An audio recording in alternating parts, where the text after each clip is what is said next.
We live in a time where masculinity is shamed and men don't know what it means to be a man.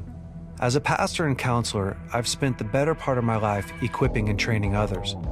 My goal with this show is to translate my hard-earned experience into tools and tactics to help you become stronger as a man. This is the BraveCo podcast. I'm your host, Jason Vallotton.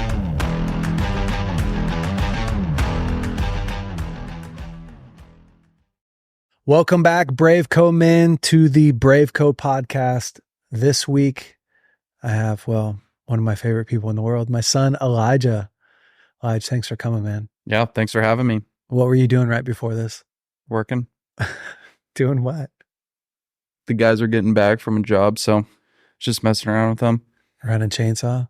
Yeah, they're running chainsaw, cutting trees, doing a bunch of burn piles out in Red Bluff, so. Oh, that's cool. Yeah, it's fun. Well, when you were young, I used to take you out in the woods all the time because I was fighting fire, and I'd let you run the chainsaw when you were little. I'd help you. Yeah. And we'd burn piles and spread fire around. And it's so cool because now I get to watch you do that. Yep. On your own. So Elijah is the director of Bethel Global Response, as well as you own your own company, Cannon Tree Service.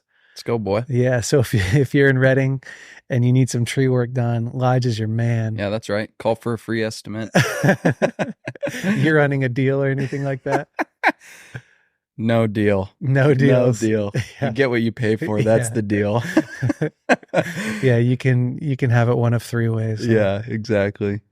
Fast and what is it? Cheap and fast. Yeah. I don't even know. And me neither. Anyways, yeah, it's just so cool to watch who you've grown up to be throughout all the years of fathering you. Like when you were young, I'm so proud of you now because when you were young, you used to have all these ideas about what you wanted to do. Like one time I remember it was like 7 a.m. I was doing some laundry, which I don't typically do the laundry, but I was single dadding it. Yeah. And you were probably 9 years old. And so I was down there switching the laundry and you came down and you're all serious. You said, Dad, I need an agent. I was like, oh my God, what? You need what? You said, I need an agent. I said, what do you mean you need an agent? He said, I want to be an actor. I need an agent. And I was like, I missed that calling. Yeah. I remember telling you like, oh son, can we talk about this later? It was literally 7 a.m. You're like, bro, I can barely make peanut butter jelly sandwiches. I ain't getting you a freaking agent. No. And then I remember you coming down saying that you wanted to start a business. Yeah. I want to start a business, a go-kart business. And I was like, oh man. Okay, why do you want to start a go-kart business? Well, Kyle was our roommate and he was older. Kyle said that like starting a go-kart business would be easy and I could make a bunch of money. And I said, you go tell Kyle that if it's so easy, why doesn't he start it with you? Yeah. And I was I squashed a whole bunch of your dreams. That's all right. Once I got out of the house, it was game on. Before you got out of the house, it's so fun to see what your kids become, right? As a dad, like before you got out of the house, we had, you'd got your driver's license and we'd helped you get a car. What was it? The Montero? Dude. Mitsubishi Montero? Grandma passed away. Yeah. And I got grandma's car. Yeah. Which was a blessing. It was a $900 Kelly Blue Book blessing. Yeah. It was cool, but Papa poured a bunch of money into it. He did. Yeah. Because the value of the car was so low, he's like, let me make it up with some parts on the car, which was tires, awesome. A winch. Yeah. We put some tires on, put a winch, light bar, stereo system. Yeah. It was good. Like good bonding time with Papa. Got to work on a car. Yeah. It was fun. And then next thing we know, like, bam. Selling it. Yeah. Yeah. And that's where, I mean, I wanted all sorts of things, right? So Facebook Marketplace it's my best friend. But back then it was like, okay, well, how can I make some money? Like you're always thinking about how to make money. Was on my mind. How could I flip this and get something different? And so, yeah. So basically I had this Mitsubishi Montero. We put some money into it, whatever, and sold it for, I think like $3,500, Yeah. $4,500, and everyone in the family is like, What are you what are doing? you doing? You're crazy. Yeah. Don't do this. And then on, I would Because just, one thing that you have to know about Lige is like he's kind of impulsive. yeah, So, you know, we were just like, he doesn't know he doesn't really know what he's doing. He's just buying and selling. And like, you're going to buy something that you can't afford to fix because you didn't have any money. right.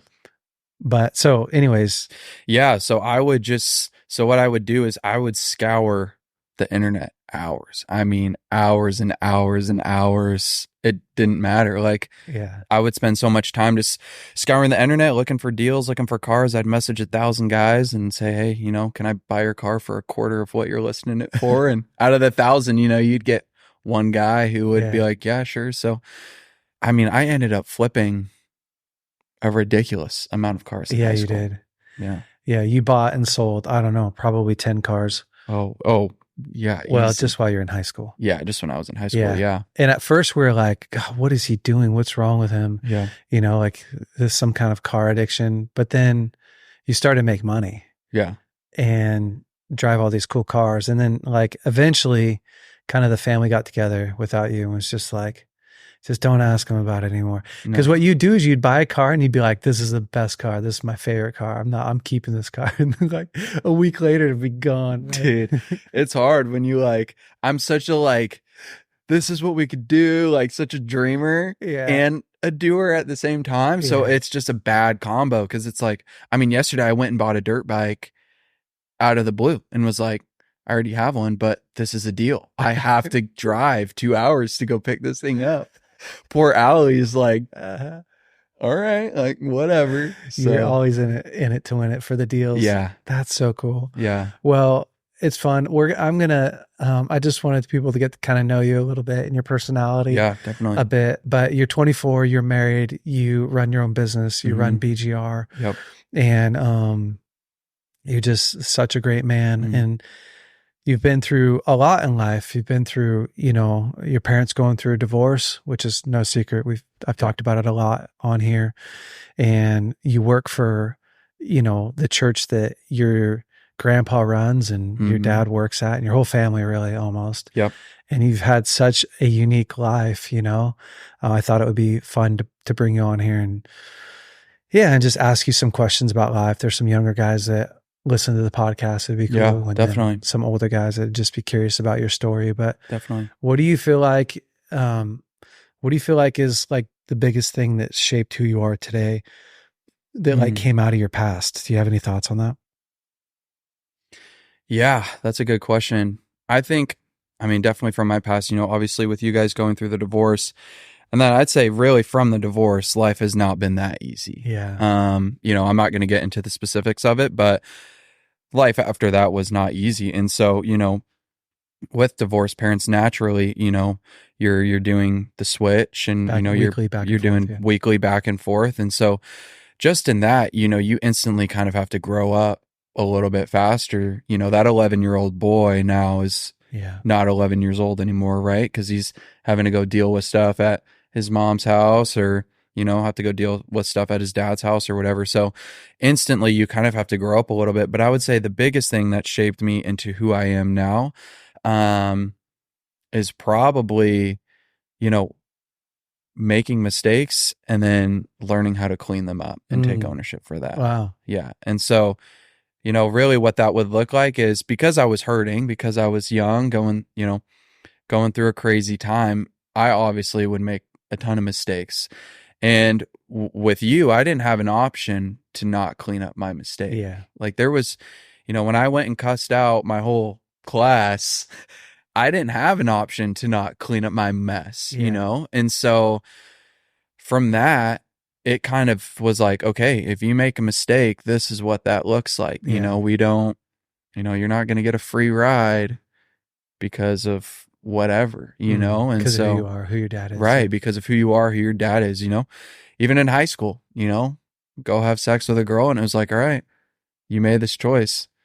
Go get in your car. You're going to go say sorry to her parents, So it's like, there was no excuse for who my parents were or for my actions or anything like that. And so, now as an adult, making decisions now, I know what the cost is, Yeah. right? I know what's going to happen. I know what it looks like now to go through something hard and come out of it. I know what it looks like now to make a mess and have to buckle up and look that guy in the mirror and be like, all right, boy, you got to go clean this up. Like, Yeah. this is a mess that no one else created but you, Yeah. and there's, you can have all the excuses you want, but it doesn't really matter because there's a mess that you made.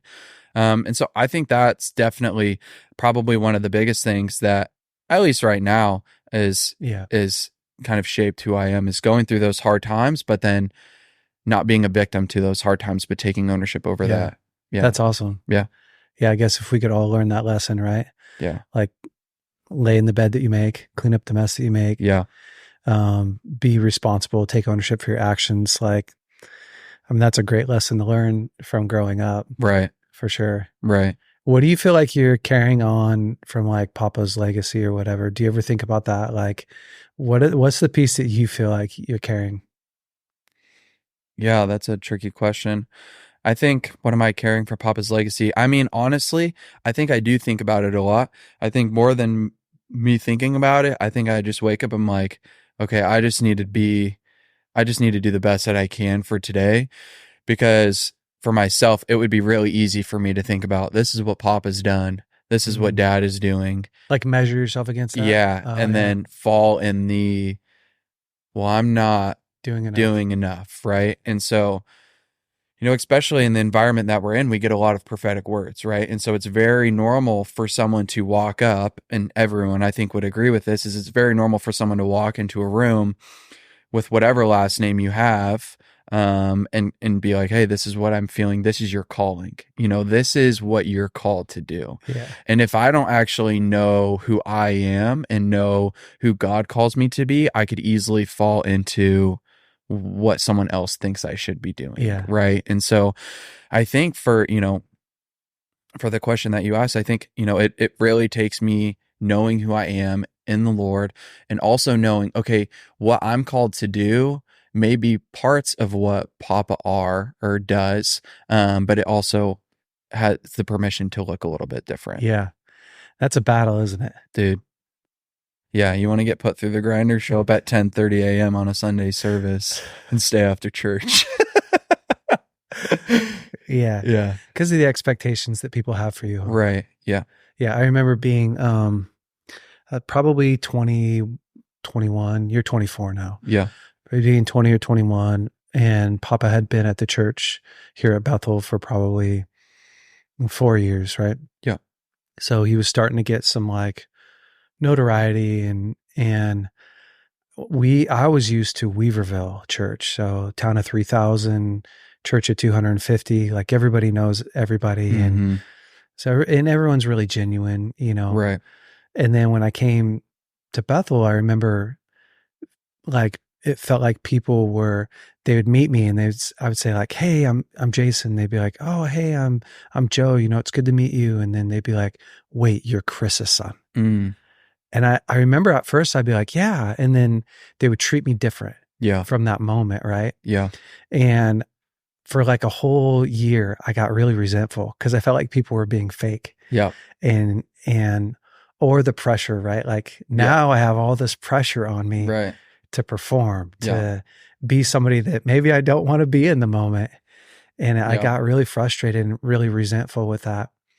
And then somewhere along the line, I had to reconcile, like, these people aren't being fake. Like, Papa has really blessed them, and they're excited. Like, they feel blessed to know me, and also too, like, that is so hard to not take on who we think other people want us to be. Right. And I feel like the biggest thing I think you definitely have felt this, but I feel like being a third generation PK kid is... You got more pressure? Well, yeah. But more than that is everyone, and maybe I shouldn't put this on everyone, but this is how I feel, which could not be right. But everyone knows you. Everyone knows because of the books, because of Yeah. the preachings, because of the teachings. They think they know you. Everyone thinks that they know what your life looks like. Yeah. And so, you could easily, and I don't share, there's a lot of stuff on my story that is not Mm-hmm. shared, right? We just, Yeah. there's no, yeah, that We don't disclose everything. yeah, we're not disclosing everything. Like your rash. Yeah, like my rash, bro. I got a gnarly rash. No, but there's just stuff that, that's happened in the past where, I've had to go through a lot, but people don't Yeah. necessarily know that. And so I think that's the hardest thing is it's not always chalked up, to be Well, we all what you want an think it is. opportunity to be known for who we really are, right? Right. That's what feels genuine to us. Yeah. And if people love, like I always say this, like, don't love the future version of me. Don't Yeah. love what you think that I am. Like, love who I am today. Yeah. But sometimes I don't love who I am today. Yeah. That's the flip side, right? Like, Yeah, that's tricky. sometimes I want to be somebody more than who I really am in the moment. And that takes some reconciling. Definitely. Yeah. Yeah, that takes a lot. I mean, and when you have nothing to do, and I think that's even something that I struggle with now is if the day isn't full with stuff to do, or, if it's a Saturday and I'm not working, or if it's, a Sunday and I'm not doing something, that's where stuff gets hard. Because you feel what? I think just because I feel like, I don't know. I mean, I think I find my purpose in working. Like my problem is different. Like some people have problems going to work. My problem is not working too much. Because it's easy for me to put in work. It's easy for me to work, at 100% for a long time. It's hard for me to want to sit down and just sit down. Why? What happens when you sit down? Dude, it's just, you're fighting the battle in your head. I think I think what happens, and realistically, because there's definitely guys that are feeling this, is, for me, it's, I want to go to work. I find importance from work. I find value in work. And it's easy for me to go to work. It's really hard for me to come home, it's really hard for me to be home when I haven't worked. Yeah. And so that's a constant battle that I have to fight in my head daily. And this is just real is, I have to fight the self-talk of, bro, you haven't done anything today, like you're in your PJs and it's 9:30, like there's trees to be cut. There's stuff to be done. You could be making money. You could be hustling. You could be making money. Yeah, that's a real thing, and actually there's a lot of rest in just, sitting and being peaceful with yourself. But, when you don't actually sit down and take that when you're time, 24 and strong, dude, and you just want to go, it's hard to slow that train down. Yeah. Yeah. And I can understand that. Yeah.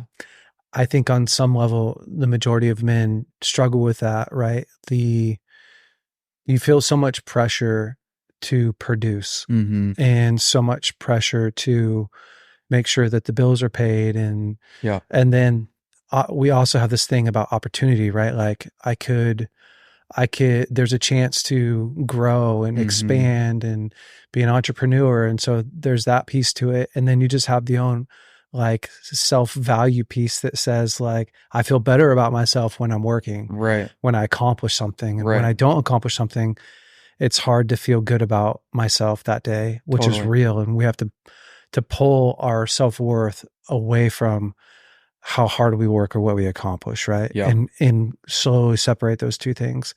I also think for a lot of guys, it's this, like, I feel really successful at work. I don't feel really successful at home. 100%. And that's, I think with that comment, you're hitting the nail on the head, right? Is we always want to do something that we're really good at, right? Is if I'm crushing it at work or whatever, dude, I don't want to go home and go talk with Allie when I know I got problems and we haven't had sex in a month. Like, Yeah, that totally. doesn't sound fun, Yeah, It's like, I want to stay at work, yeah, And the same thing, guys get stuck in I don't want to go to work because yeah. work's hard, That's Work true. is whatever. And I want to stay home because I'm crushing it at home, Yeah, And so that's again where it's like you're looking back at yourself, you're looking back at that guy in the mirror and you're like, all right, boy, you know, yeah. What are you gonna do? what are you going to do? And so, yeah, I mean, that's a constant battle. And every time you do it, you get better and better and better at it. Yeah, Um, but the easy thing is definitely to do and what you're stick to good what at. you're good at. Right. And everyone wants to do that. Yeah, all the Yeah. affirmation and feel good comes Right. from what you're good at. It's true. I have over the years, I've had to like I don't know if it's Maxwell, but I think that it is, who said, don't work on any strength that's or any weakness that's not keeping you from a strength, Mm-hmm. right? Because you just waste time. Right. I'm not going to get really good at playing the piano Right. if it's nowhere in my, or whatever. Yeah. And but over the years, I feel like I have had to confront that thing in me that either doesn't want to go work, or because I've had both seasons. Yeah. There's definitely seasons in my life, like when I worked for Firestorm fighting fires. Yeah. It was like, man, all I wanted to do was be at work Right. because I had young kids Yeah. and a young marriage. Yeah. And being at home with young kids and Oh, a yeah. young marriage was tough, right? Oh, yeah. Kids are so demanding, and your marriage, there's conflict there. And I hate conflict. So at work, I'm the boss. Mm-hmm. At work, I'm powerful. At work, I get to cut trees and burn fire. And Yeah. so it's so much easier, right? But then you get confronted with, well, the reality that if my wife doesn't respect me and my kids don't respect me, then it really doesn't matter who else respects me, right? Like, Yeah. what else is there in this world besides your wife Right. and kids? Not much. Everything else is second. Mm-hmm. And so having to it takes a lot of courage to face something that needs work, that you have to work on and not avoid it. Definitely. I think especially nowadays, because there's 3 steps for everything nowadays, right? Like if I'm going through a problem, or if I have with anything emotionally, financially, spiritually, I can search on YouTube 3 steps to get out of this problem, And so instead of actually solving the problem, Yeah. I'm finding the fastest way out of this problem. Yeah. And that just creates a lifestyle of avoiding problems. It does. Or it creates a lifestyle of, you're not actually dealing with the problem. You're trying to solve the problem now. Yeah. And for most of life, that's not actually how this works. Yeah, This game is not a sprint. Yeah. And I think now, especially in my generation, it feels like everyone wants it now. Everyone, we want the Porsche, we want the mansion, we want the helicopter. Yeah. But we don't want pain, we don't want hard work. Yeah. And I want it next week. It's true. And if I don't have it next week, there's something wrong with me. Yeah. There's something wrong with me if I'm not driving a Porsche GT3 RS that this guy on Instagram is posting. Yeah. And I'm just, working a blue collar job, whatever. And so I think it's like, okay, instead of trying to find the easy way out, why don't we find, fix it the right way? Yeah, let's just fix it the right way. Yeah. Well, I think that would be easy if the right way was clear. Yeah. Definitely. So sometimes that's the hard part, right? That is a hard part. And you're finding that out with marriage, and definitely it's not so clear and cut and easy as it's like raising kids. I'm on my second round of raising kids. Yeah. And as you know,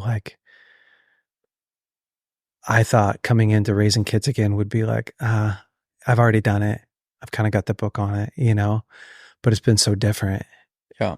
Edie's so different than you were. Yep. and Liam's so different. And so there's no like clear cut path that I'm like, dang, like I just have to be really diligent every day and Yeah. really diligent to show up, and like I need God to like help me, and Mm. I have to keep learning, and I got to keep getting advice, and I'm the guy that like teaches how to do that stuff, Right. and I'm having to like learn again Yep. and get humbled and all that stuff. And I think that life is so much more about our ability to persevere than it is about our um our ability to like solve a problem and then Mm. all the pain goes away. Like Mm. perseverance is so much more a part of the solution than like one answer. Yeah. And that's tough. Yeah. Like I feel like that's tough. Yeah. I'm tired. Definitely. Yeah. That just feels like life. What do you feel like? Like you got married young. You've been married for 3 years now. Mm-hmm. So you got married at 21. Yep. 3.5. Um, what do you feel like's been the easiest thing? Like, ooh, this is what I expected. Mm-hmm. And then what's been the hardest thing? Yeah, that's a good question. Oh man. I mean, I think the easiest thing is, coming home to a home cooked meal and, like the house is tidy. The house Yeah. is, nice and Yeah. clean. It's a home. Yeah. Cause I could easily turn that into a bachelor You pad would. in a You would minute. definitely turn it into a bachelor pad. That's probably the easiest thing Yeah. is just coming home to, a nice clean house. I think the hardest thing is, oh boy. Cleaning that house before you leave. Dude, No, I'm kidding. yeah, I'm not good at that. I'm getting better at that. You could ask Allie. I actually am making an improvement. I am. I've actually am making an improvement. Good job, son.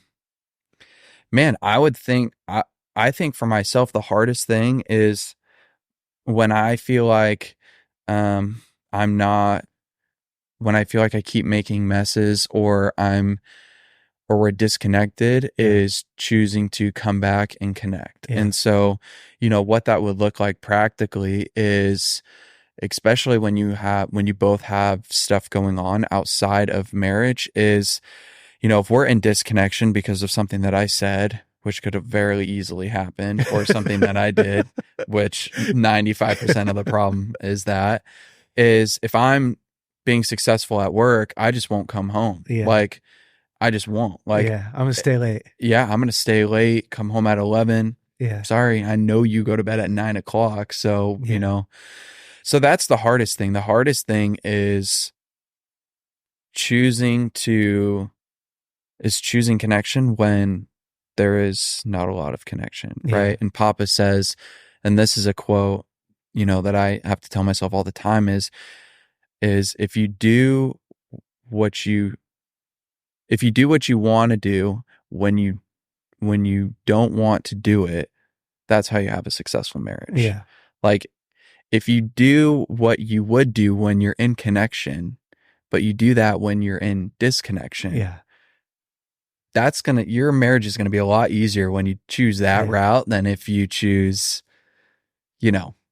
disconnection or whatever, not showing up or it's true. I worked really hard and then, you're twisting it on, I'm providing for you. This is why I have to stay home late at work or whatever. But that's definitely, to answer your question, that's the hardest part about being married, at least that I am running into, is just choosing to connect and disconnection. Yeah. And especially for me, because growing up, I found a lot of connection and disconnection. Well, maybe safety and disconnection. Say that again? Maybe safety and disconnection. Yeah. Is my normal is I will actually create disconnection to have connection. Oh, I like see. Yeah. In my past, I would very easily create a mess so that we could then clean it up and be all good. Yeah. Right. And so I'm so used to. Like, are you talking about the time when you pretended that you were blind? Dude, I mean, there's hundreds of stories. There's hundreds of stories of and me. I took you to the eye doctor. There's hundreds of stories of me creating disconnection. Yeah. To want to be seen, to want to be heard, to Yeah. want to be whatever, to create connection. Yeah. Right. And so when you have that frame of mind for That pattern, yeah. that pattern for, 11 to, I really started trying to dig into this at 22, you know, before you really have to think about, okay, am I actually like, what is actually my goal here? Like, am I creating a problem? Like, am I antagonizing you because Yeah. I want to have makeup sex after this and Yeah. be all connected? Or is this actually something that's real? And Yeah. so, for me, it's like, okay, instead of creating disconnection, instead of creating a problem to solve the problem, why don't I find connection in just connection? Yeah. Like, Like expressing where I'm at. right. Or why not I just be happy with connection? Like, if we're good, why not I just be happy with that? Like, It's not all that simple though, huh? it's not. It's not. Yeah, it is not. Because part Yeah. of what happens to us is it's triggered by something, right? Right. So I get afraid or I feel a little bit of rejection. Yep. And then that rejection, that starts the cycle where I'm like, I go inward into my feelings and thoughts Mm-hmm. and emotions, and I start to stonewall and like isolate, and I build up this story about her and whatever, and then before you know, and then that makes me angry and feel powerless, and I don't communicate, and now I'm gonna act out, right? Like Yeah. I'm gonna pick a fight, or because instead of going like, hey, I know you didn't mean this, but a few minutes ago, my feelings got hurt, Yeah. and I love you. I just want you to hear that really hurt my. Instead of doing that, Dude. because that takes a lot of courage. What we don't realize is like that takes a lot of courage to go like, hey, hold on a second ago, what you said, um, that really hurt me. It's scary. It's so scary. And here's the thing about emotions is like emotions themselves have never killed anyone, right? Yeah. No one's had an emotion where they've died, Yeah. but making decisions based off that emotion has killed people. Yeah, totally. Like whether it's actually killed them or killed their marriage or Yeah. whatever is, when you're feeling an emotion or when you're feeling something and then you make a decision based off of that emotion, Yeah. that's where you could get yourself into trouble. It's true. Especially if that emotion is just a trigger or, Yeah. Whatever. If I'm just constantly making decisions based off of what I'm feeling and right now, that's going to put me Yeah. in a lot of tricky spots. It's a bummer. That's a bummer. Yeah, it Yeah. sucks when there's nothing worse when you're at work and you know your wife's pissed at you and you got to come home Yeah. and like face it. It's the worst feeling in the world. Dude, it's the worst. Yeah. There's not much It's worse. worse than that split second that you realize you're going over the handlebars on the motorcycle. Yeah. It's like, it's bad, dude. And then you add on like a hard day at work or like your guys are just, do something stupid and you're just fall a tree on the house. getting hit from both. Well, not fall a tree on the house, but Oh. something like that. Yeah. You're just getting hit from both sides. That's a problem too. When It you're not is. successful at work and you're not successful in marriage, Gosh, dude, that's a bummer day. that's a bad deal. It Yeah, is. that's a bad. Yeah, You're looking at that guy in the mirror a little bit different. You want to avoid that, huh? Yeah, For sure. Let's talk a little bit about BGR. Yeah. Because Bethel Global Response, well, maybe you can explain Bethel Global Response and what you guys do. And Yeah. then I'll ask some questions about it. Yeah. Yeah. So Bethel Global Response is basically we're a disaster response team, and kind of our mission is we're the hands and feet of Jesus Christ in the midst of a disaster. It's great. And so, kind of my life's mission, one of the many things that I wanted to do when I was a kid was, and you can attest to this, would be going and helping people and helping kids in Kenya. I used to always say, oh, I want to go help those kids, Yeah. and so really now, my calling, my dream and my vision is to go where no one else is going. And, what that's looked like now is, right now we're on the front lines of Ukraine. Mhm. And so, our previous director has, brought us there, but now we're kind of carrying that on. And so, what that looks like is on the front lines of Ukraine is we're driving to the front and we're loading people up in the vans, or, we're going and preaching in these bomb shelters. We're doing medical aid.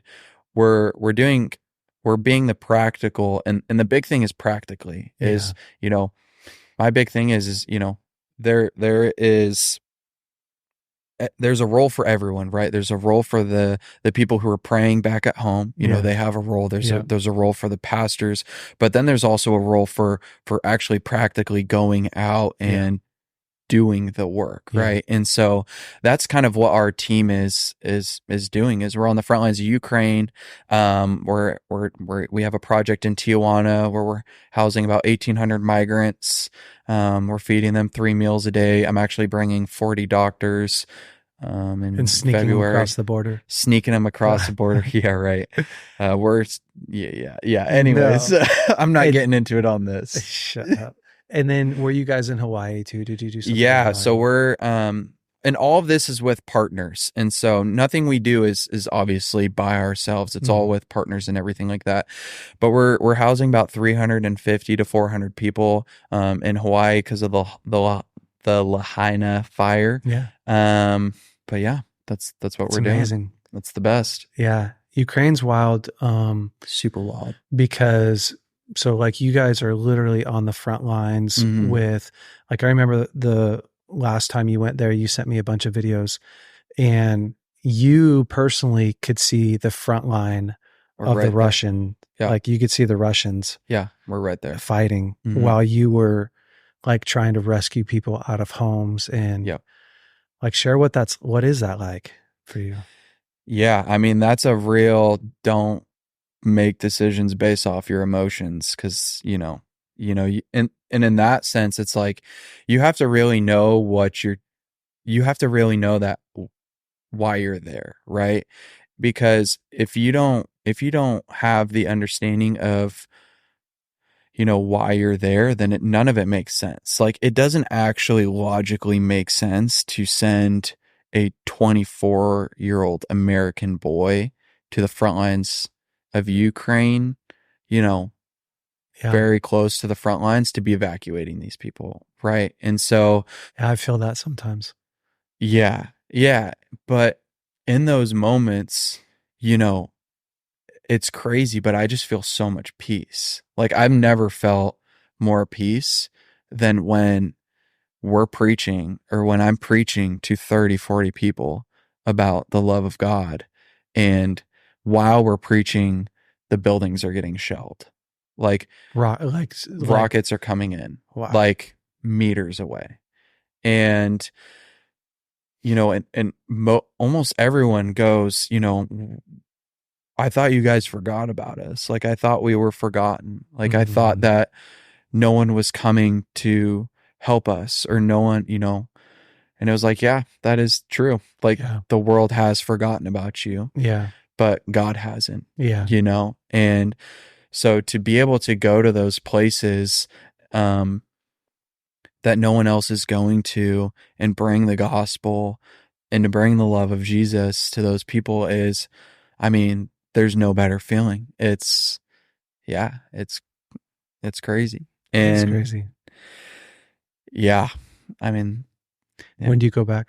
I go back in a week. In a week. Mm-hmm. How do you feel about that? Yeah, I feel good. There's always like you kind of like gear yourself up mentally. Like, yeah, you get ready. A lot of praying.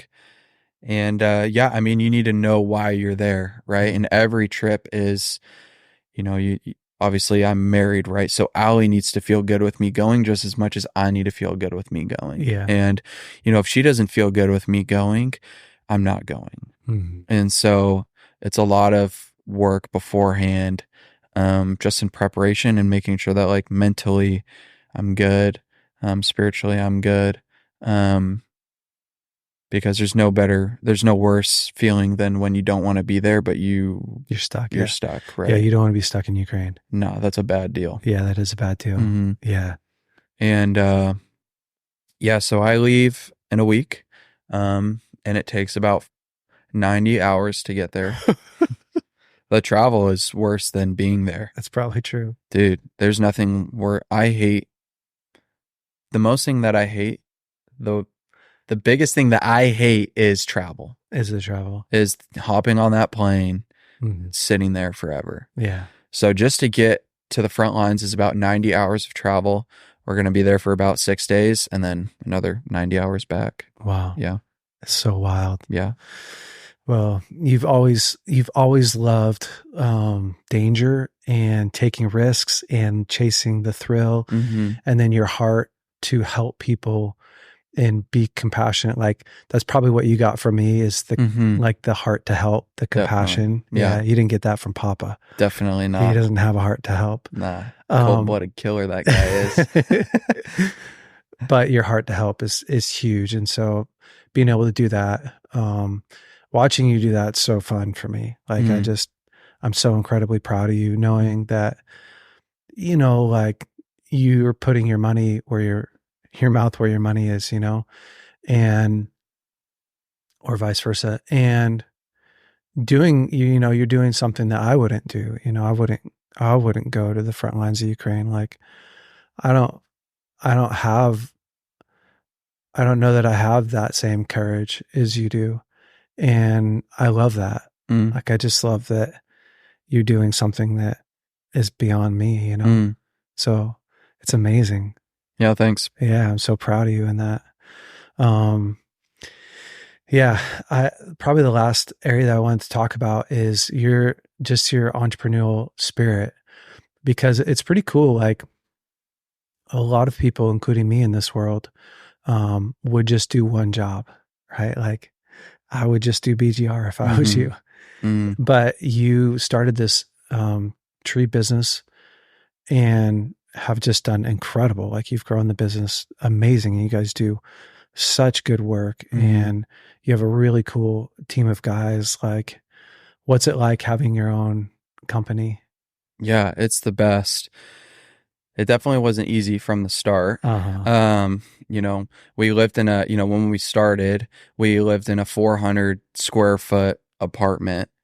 There was no door separating any part of the house. Oh. And we had, 6, 7 chainsaws in the bathroom. So it was definitely like humbling beginnings, And so, that didn't last long because my wife wasn't going to be married with me if she had to smell two-stroke while she was taking a shower. But I mean, running a business, there's no better thing. There's no better feeling than doing that, especially when it's going successful. But more than that, having a group of guys that would do anything for you and you would do anything for them. That's like my biggest thing is actually having a team of guys who, it doesn't matter what we're doing. We could be power washing or painting or whatever, but actually having a group of guys where we're all going after hard work. We're all going after excellence, not just at work, but even in our personal life, is we don't just go and cut people's trees or, prune whatever. But I think the biggest thing that we do is we take care of each other and, just watch out for each other's backs. And so, I couldn't do the tree service business without these guys. And I think our biggest thing is, I want, it almost is like it's ministry in its own because, when we started the tree service, it was like, okay, I want a group of guys that aren't Christians at all to be able to come into our environment. And because of the way that we're living life, because of the way that we're doing life,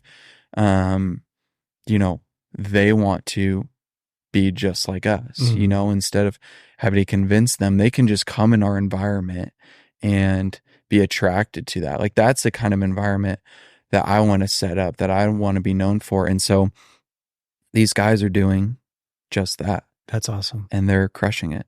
Yeah. What do you feel like's a secret to your success? As a boss? Yeah, I think a secret to success is, when they fail, I take ownership. And when they succeed, they succeed. And so that's great. Yeah, I think what that looks like is, just last month we had probably $10,000-$15,000 just in equipment breaking. And that's stuff that's like could have easily been prevented. Yeah. And, when that happens, instead of the typical getting, pissed off or frustrated, I'm is like, hey, let's figure out a plan so we don't do that. Yeah. Creating a culture that isn't based off of fear, but is Mhm. based off of learning and connection, I Yeah. think is what's kept the guys wanting to work so hard. That's cool. Because you can ask any of those guys, you can just come out to the job site. We won't even be saying a word to each other, but they're working so hard, Mhm. right? And that's just because they know, you know, what they're going to get. They're not Yeah. going to get yelled at when something breaks, or, they're going to get treated with respect and get taken care of really well. But yeah, that's, I think, What's the hardest thing for you? hardest thing is not getting pissed off when they break something. Yeah. Yeah. Is being who you want to be every Yeah. day. Yeah. Is being who you would want to be when it's, Yeah. you're presented with something that's really tough. We didn't rig something right, and a little log fell straight through someone's roof. And it Oh. was like, that could have easily been prevented, you know? And so it was like, in that moment of wanting to yell, wanting to scream, it was like, hey, let's stop and figure out why we did that. Yeah. Right. And so that's the hardest thing. And the hardest thing is, yeah, there's a lot of risk in trees. It's the most dangerous job in the world. Like, it is the most dangerous job in the world, right? So it's figuring out, how do you get the job done while being safe, Mhm. and having a bunch of guys that are green come into doing tree work and do it safe, but also do it with excellence. And Mhm. so that's been just a challenge in itself. Yeah. But yeah. It's wild. Yeah. Well, bud, I'm super proud of you. Thanks. Yeah. And it's so cool just to sit down and talk with you and see the trajectory that your life is headed on. Like there's so many dads that listen to this podcast. And I remember when you were young and I was going through the divorce and just watching you kids go through the pain of that. My greatest fear was that it was going to affect you guys so much that it was going to derail your life, or, um, because so much of that, it was unavoidable. Right. Like I can only control me. I can't control everybody, and Right. can't control your decisions or whatever. And I can't take away your pain. I can only focus on mine and connect with you if you wanted to. And so as a dad, like you spend so much time worrying and praying and and you'll know soon because you'll have kids. Right. And doing whatever you can to like give your kids the best life. And it's just so fun to watch how the past, like how you're growing up, although it wasn't perfect, like built resiliency in you. Mm-hmm. And then to see you today go after your dreams and your passions, to watch you married and fail and succeed and grow is like so incredible. Thanks, Dad. Like you're so far beyond where I ever was at your age and so many areas of your life. And well, we're both further along than Papa is even right now. So definitely.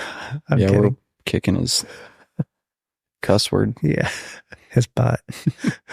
So it's really cool. I'm really proud of you. Yeah. Thanks for having me on, and yeah, let me share. You're welcome.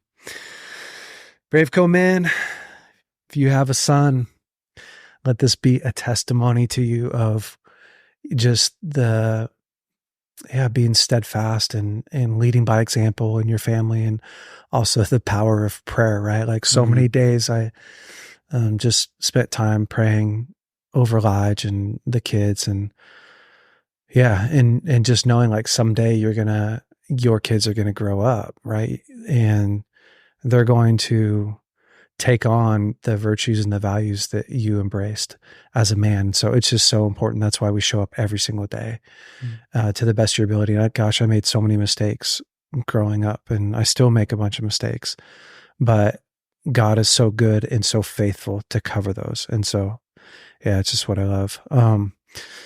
Yeah. So thanks so much for watching this week's podcast. If you enjoyed it, please share it with a friend, like and subscribe. That helps as well. And leave a comment for us. Otherwise, have an incredible week. We will see you next week on the BraveCo podcast. Hey guys, thanks so much for listening to the BraveCo podcast. If you like this podcast, would you please rate it, review it, leave us a great comment. And if you like this episode in particular, share it with your friends and family. That helps us to spread the word. Guys, stay brave. We'll see you next week.